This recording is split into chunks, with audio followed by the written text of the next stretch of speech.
Yo, what is going on, Guardians, and welcome back to another Destiny 2 gameplay video. Hey, in this video, I hope you enjoyed just a silly little opening clip. I kind of thought that was a little funny. You know, just the R1 spam. I get targeted a lot with supers. You see that guy literally go past teammates of mine to tunnel vision. You know, when I play in lobbies, and I tend to stay in the same lobbies for long periods of time. It just kind of drums up like a lot of really good rivalries and stuff within the lobby. I really enjoy that aspect of Destiny stuff. Anyways, that happens. That's neither here nor there. In this video, I wanted to highlight a certain gun. It's called the Loud Lullaby. All right, it comes from the moon.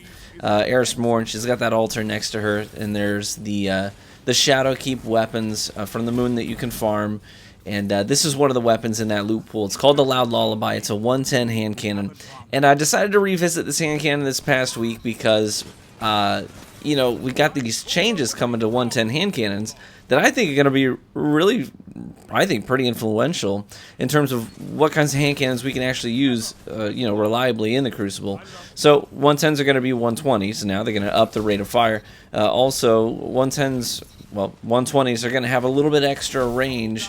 And are going to be a little more effective at range based on their impact. They're changing the way that impact and range cooperate with one another. So anyways, they're going to be a little more effective at range as opposed to you know, your 140s and your 180s, which I think is really much needed. I think it should have, quite frankly, it should have happened a long time ago, because 110s are just completely meaningless unless they are being utilized as part of like a, you know, part of a build that you're using as a way to substantiate damage from, you know, a bow or from an Ariana's Vow. Like it's supposed to play with other things. Otherwise, standalone 110s historically have been pretty terrible outside of, in my opinion, Sturm. I think Sturm is probably the only 110 that has really kind of stood out, you know, among the pack.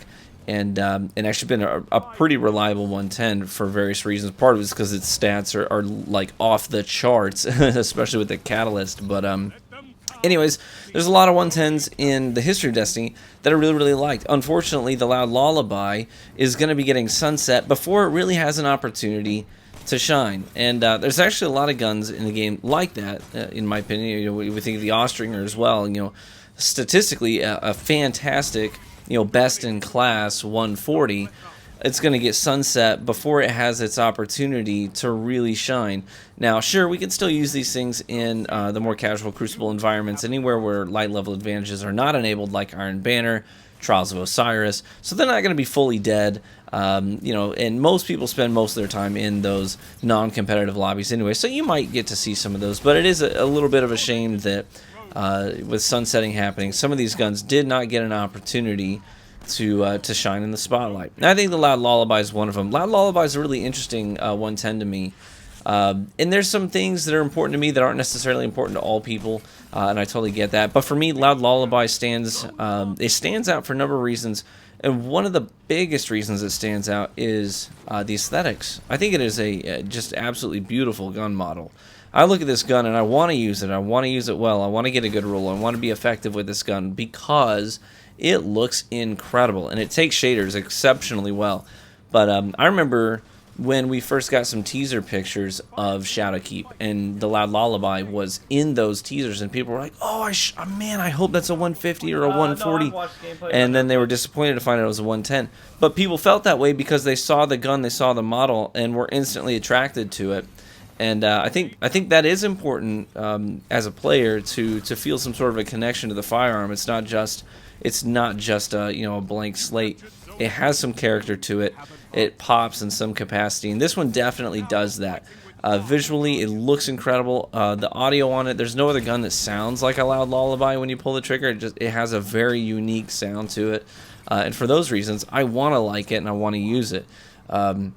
Now, beyond that, I have one of the reasons I love my Loud Lullaby. It's a very interesting perk combination that is not typically sought after, but actually works exceptionally well. And you'll actually see in the gameplay here how it actually works out pretty well.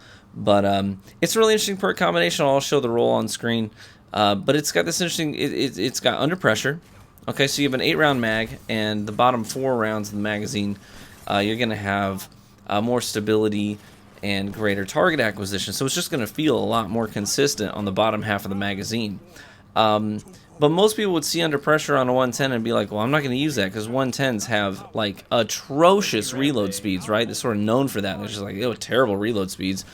But I'm going to offset that. I'm going to use Under Pressure. I'm going to consistently try to utilize the bottom half of the magazine. But I also have Drop Mag and a Reload Masterwork. So I've got Drop Mag and a Reload Masterwork. Plus in my build, I'm using Enhanced Hand Cannon Reloader. So the reload speed on this 110 is actually on par with like a sidearm reload speed. It is very quick. It is a very quick reload. So I can get into situations where I have 4 bullets in the magazine, but there's 2 people in front of me. I'm actually kind of comfortable with that. It's not an instantaneous death sentence because I'm going to be forced to reload a 110. And that typically takes a really long time, and I'm just cannon fodder at that point. But with Drop Mag, Reload Masterwork, Enhanced Hand Cannon Reloader, I can use the bottom half of the magazine to secure that first kill pretty reliably, reload the gun, and then what I actually have is Rampage as the second main perk on the gun. So, even with the reload, I can now 2-tap opponents, even if Rampage goes away after the first shot, which typically it doesn't, but even if it does, I can still 2-tap. So I'm going to be doing 100 to the head with 1 stack of Rampage. I'll do 100 to the head, I can get my consistent 2-taps after I get the first kill. And there's a lot of double kills in this gameplay. If you pay attention, you'll see a lot of those 100 numbers popping out because Rampage kicks in, and it's a lot of fun to play with. A lot of fun to play with. It has these moments, and that's the thing for me. And this isn't necessarily this isn't supposed to be an insult, but I'm to the point now where seeing a a sniper 3-piece, 4-piece, seeing a shotgun 4-piece, 5-piece, whatever, 7th columns. To me, they're to the point where it's kind of like a dime a dozen to see. Your dire promises, your spare rations, your beloved's revokers. Just all these things that we're so used to seeing in these clips. You go to Twitter, you go to YouTube, and you see these clips. To me, it's to the point where I still find those things to be impressive. I think it still takes a lot of skill to get those big plays, but they're a dime a dozen to me. And I'm kind of craving something different, something with a little bit more character, something a little more unique. That someone chooses to lean into, and this gun is kind of like that for me. It's not your 150, it's not your 140, but it is effective. It doesn't have your accurized rounds, your rangefinder, explosive payload, whatever, these quick draws, these perks that most people tend to really look at. Most people would probably see this roll on a Loud Lullaby, and they would instantly scrap it and be like, that's garbage, they'd throw it away. But when you stop to think about the synergy that's built into the gun and actually try and lean into that role, hey, you might actually have a good time. And I would find a triple kill with something like this to be more entertaining, at least. Maybe not more impressive, but at least more entertaining than a quad with a sniper or someone just, flicks and slides one direction and pulls the trigger and flicks and slides the other direction and pulls the trigger and double kill, you know what I'm saying? Like, those, to me, I've seen a lot of them at this point. We've been in the same season for an extended period of time. I'm just ready for something a little fresh. Now, it is really disappointing this gun never had an opportunity truly to shine, and now it's going to be sunset. There's a lot of guns in that position, but I think I will probably continue to use this from time to time moving forward. I do tend to play a lot of quick play because I really enjoy just sitting down, hanging out with chat, and having it not matter so much. So I'll typically do 2 to 3 quick play streams for every one stream that I do comp or trials. Although I have cut trials out recently, I'll probably get back into it to get some of the adept weapons just because there's something to chase there, right? And it'll make the headache worth it. But I do think trials is in need of some more changes other than just loot. Which would probably be a conversation for a different video, but it's probably nothing new anyway. I'll probably be saying the same things I said in the previous I'm Quitting Trials video. But at least I'm not like some content creators. I didn't make 3 I'm quitting such and such activity videos. I just left it at the 1, and I clickbaited it 1 time, but that was it, just the 1 time. So please forgive me for that. But anyways, well, I'll probably cut the commentary. I won't ramble so much, but I'll let you guys just kind of see some of the gameplay with this hand cannon and hear the audio of it. I call attention to how it sounds, but then I talk over it and you can't hear it. So this will be your opportunity to hear it a little bit. Thanks so much for watching the channel, for supporting me, supporting the channel. I do genuinely appreciate it. I stream at least 5 days a week over on Facebook Gaming. You can just go to truevanguard.com and drop a follow on the page. That's probably the easiest way to get notified and see when I go live. And come check us out sometime. We do tend to have a lot of fun. It's a very, very calm and welcoming environment. We try to keep it that way for a reason. So we'd love to see you there sometime at truevanguard.com. Thanks for, so much for watching. I'm looking forward to making a bunch of content, you know, in the coming weeks. So definitely stay tuned. Love you guys so much. Be warm and well fed, my friends. And I hope to catch you in the Crucible. Bye-bye. Moments of clarity are weapons, Warlock. Together as one. Guys, come on. Teammates. All of them went past this guy and let him chase me. I'm lucky I was able to outplay him. Double down.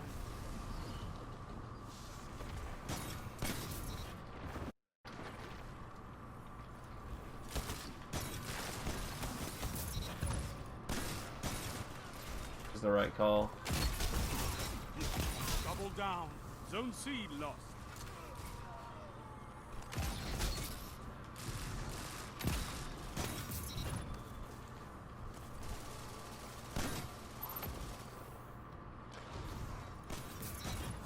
Guy trying to jump up there. Yeah, yeah, there we go. There we go, Blueberry. There's a little team fire action going on there.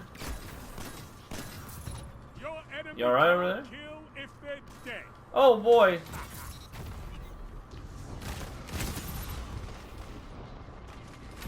Two for one.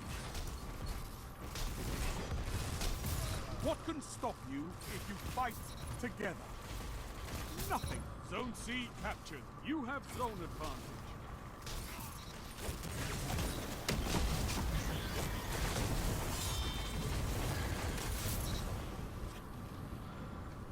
Chat, what just happened, by the way? Zone C lost.